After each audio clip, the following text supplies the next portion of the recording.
Well, well, well. Another reality moment for Mona. Good job. Good job.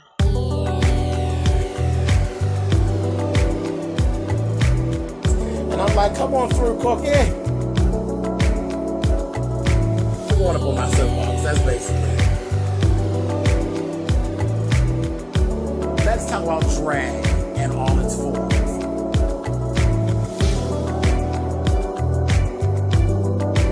What,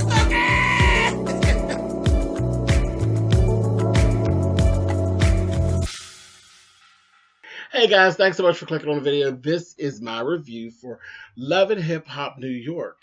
This is season 9, episode 12. And as I said, bravo, Mona. Another reality moment. I know everybody behind the camera was like, because I did it.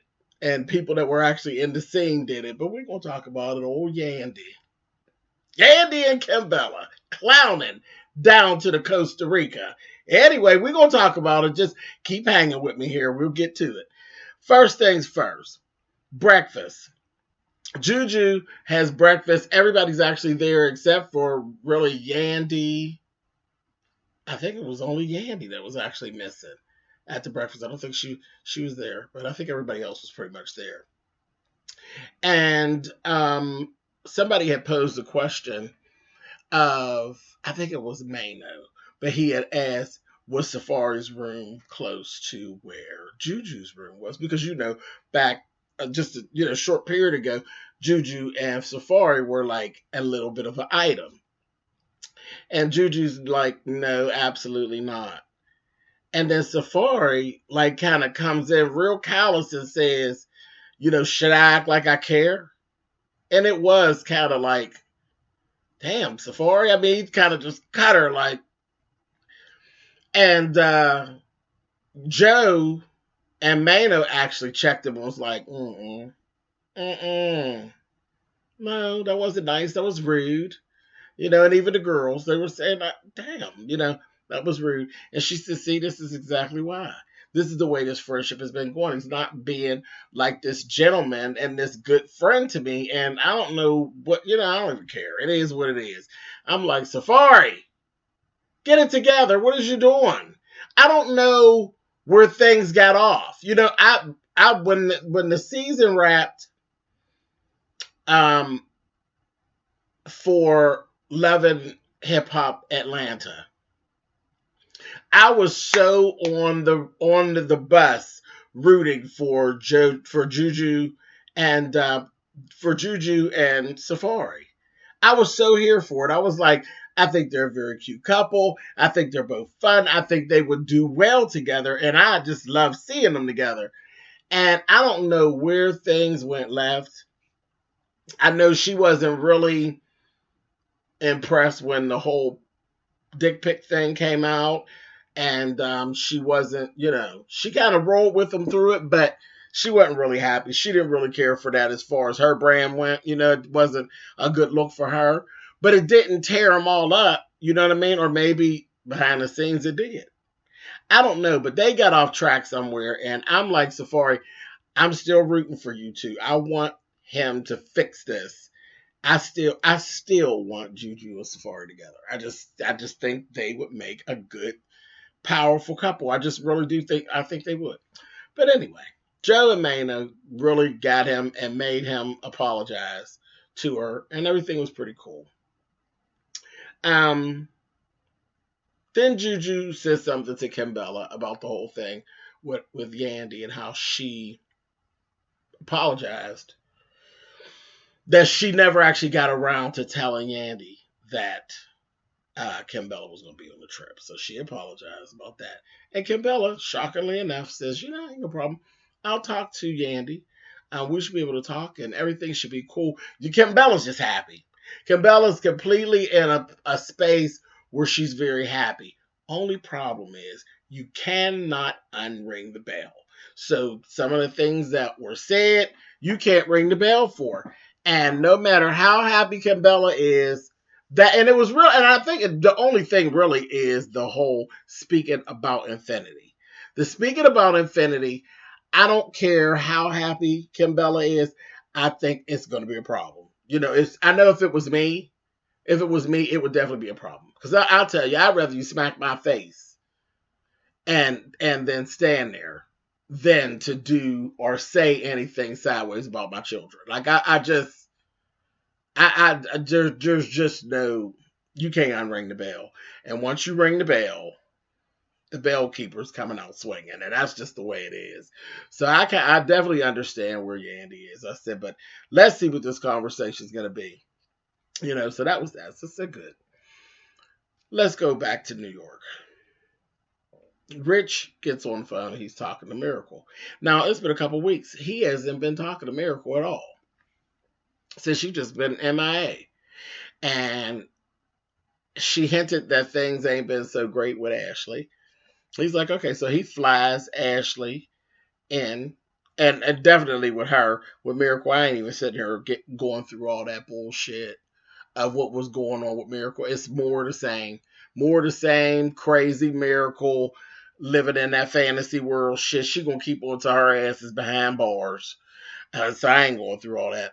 But the important thing is Ashley. And Richie flew Ashley in to New York so he could sit down with her. And I said that was a good move because he needed to be face to face for the conversation that they were having. Because she's contemplating leaving school. She's been losing weight. She's still cute. She's a cute little girl. I looked at everything, her hair and her makeup and all. It was just cute young lady. I said, check her out. Said, yeah, she's cute. She's cute as she could be. But she's contemplating leaving, dropping out of school. And Richie was like, not feeling that at all. I definitely understood. He was like, I told you, I don't give a damn how this shit is going down. You're not sidetracking your life on your mother's bullshit. It's not going to happen. And he's just saying it in a very nice way, but I feel you. I know what you're saying, Rich, and I am so in agreement with it. You're not screwing up your life behind this shit. She just screwed up her life. That's on her. And somebody gonna have to catch it, but it ain't you. Just is what it is. He told her he agreed to her taking a semester off because when he said that she told him she can't keep her mind focused, and I just felt so sad for that young lady. She can't keep her mind focused, and she said, her grade point average dropped from 3.7 to a 3.0, and I'm like, yeah, let her come on out, Rich, because ain't no need her screwing up her whole GPA and be on, academic suspension and all of this when it really ain't necessary because what's going on. So he agreed to a semester off, but he told her under no uncertain terms, you will walk across the stage and I will be sitting there. You will not be no young mother to somebody else's kids. That's not going to happen. You're going to do what you got to do. You can take some time and get yourself together. But we getting this train back on track. We not playing these games. And I was so here for it. I like this Rich Dollaz. This Rich Dollaz, I really, really respect and I digs this Rich Dollaz that we've been seeing this season. And it's good to see people in reality TV that can step out of the bullshit and really take care of some real shit. So I like, and especially a male. I was like, this is cool. It wasn't all womanizing and talking shit and trying to be tough. It's actual real stuff, taking care of real problems, dealing with your children head on, not trying, he's dealing with his child head on.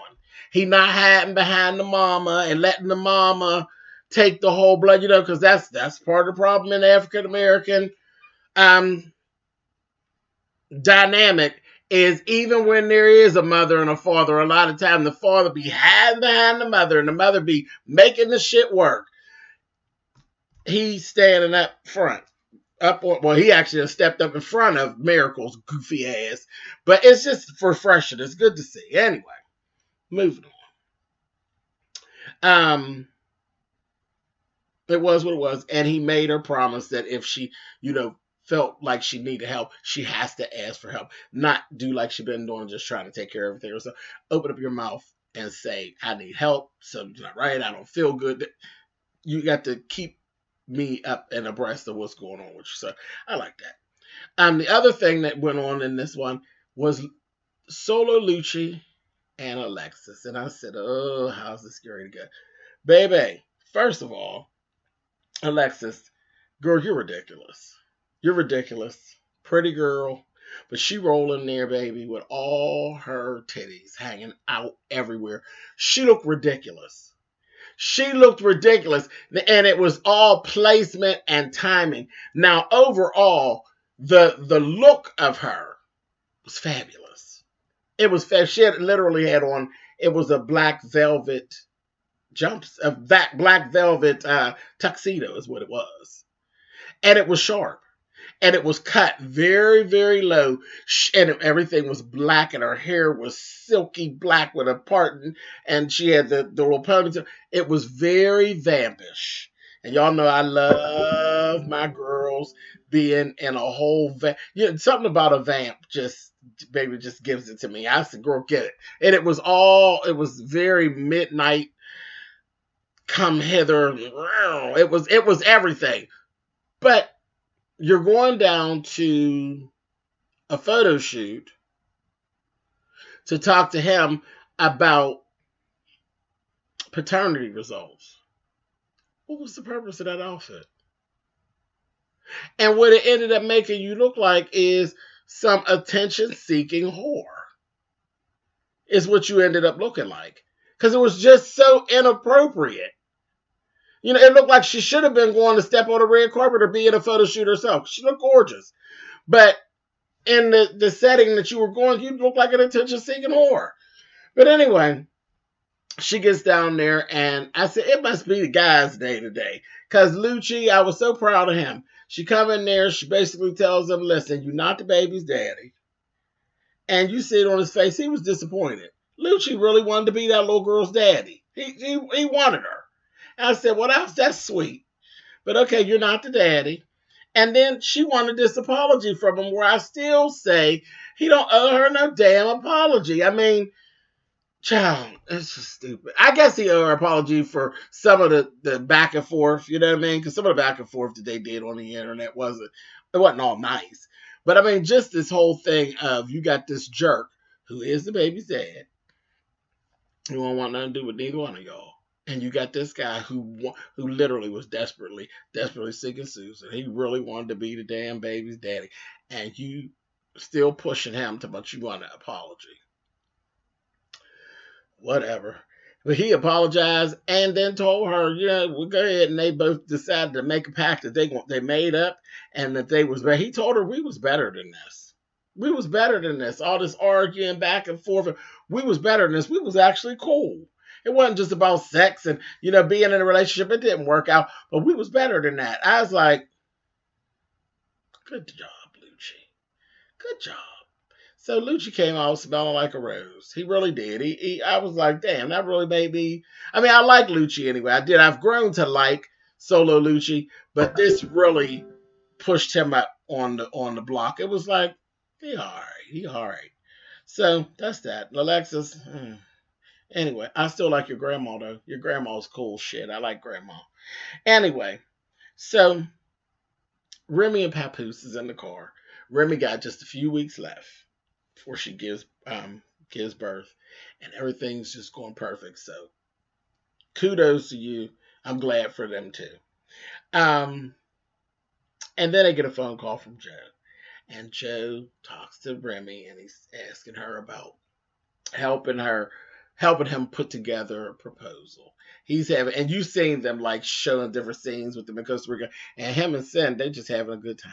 And Joe was really having a good time with Sen, and he's ready to propose. And Remy's like, yeah, I'll help, no problem. And I'm laughing because Papoose is like, don't get all tied up. You're not supposed to be getting stressed out. She's like, I got it. I just kind of laughed at that. It was cute. Cute enough. And then we get to the last thing. All the girls are downstairs. Maggie calls for Yandy because Yandy didn't leave. She calls for her to come down. And she gets down. As soon as she sees Kim Bella, she's like, I ain't got it to do. She turned around and she's leaving. Maggie goes and she begs her. And she's like, I'm just going to my room. I don't want to do this. I don't want to make up. I don't want to do any of this. I just want to go home. I just don't want to do it. And I'm like, I get it. I get it. I'm sorry, y'all, but I get it. And she goes, and then Kim Bella says, well, let me go ahead and go to her room, and I want to go ahead and talk to her. But Kim Bella still, though she's in this really good place personally, Kim Bella's still with the shits. She gonna go have a moment on camera is what she thought she was going to do. Baby, when she got in there, her and Yandy get to going at it. And Kim Bella's trying to bring this whole thing back and just this, you're fake and what you need to do. She said, well, what is it, Kim Bella? What is it that I need to really be apologizing to you for, Kim Bella? What is it that I did to you that was so bad that we're here? That you're running around talking about my goddamn kids. She's like, I never said anything about your kids. She said, didn't you talk about Infinity? She's one of my kids. She said, my kids. And at that point, Kim Bella couldn't even weasel back or backpedal or pussy pop out of what it was that was being said, because she was getting ready to try to play semantics. And she told her, my kids are Skylar and little, whatever the little boy's name is. I was going to call him Little Mandesis. His name is not Little Mandesis, but whatever the baby boy's name is, and Infinity. Those are my children. And you said something about Infinity. And the reason I have Infinity. No, what I said was, I said, BP and PP, ain't going to work. Ain't going to work. A lot of that in the streets these weeks. These recent weeks. People trying to backpedal and pussy pop. It ain't working. She said, She said, You said something. No, what I said, I said, she said, no, you said that I took her in for the public to see. For public consumption. And she's like, no, what I said was, I'm hoping that you weren't doing that. Bitch, that's the same thing. I said the child, Yandy was letting her have it. And she said, so how we get there, Kim Bella? Yeah, explain yourself. So then Kim goes and she says, because you wouldn't tell the truth about the party and why I showed up. She said, oh my God, are you still on this shit a year later? Are you still on this? And Kim Bella kept pushing and pushing and pushing and pushing. And she thought she was going to have that same conversation and she's been having with Yandy. And Yandy flipped the script on her. And Yandy told the truth. No, the truth is we had a pact. And I did have you come down to that party so that you could get a check. I said, oh. I about fell out of this chair. Do you understand me? I said, oh my God. Oh my God. Did you just sit on camera and admit to Jupin production that you brought your friend in and you built a storyline so that your friend could come on board and get a check? And now your friend that got so full of herself because now she's on to getting a check that now she going double cross you and you done just outed the whole motherfucking shit. I said, Mona, girl, you got a good scene. Now this time, and it left Mona smelling like a rose because Mona didn't set up anything. But you two finagled.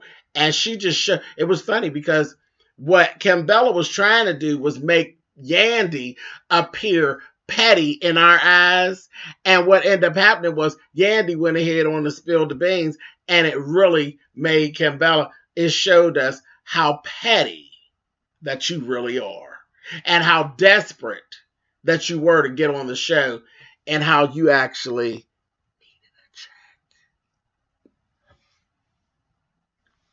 see y'all next week. They say, watch what you ask for because you just might get it.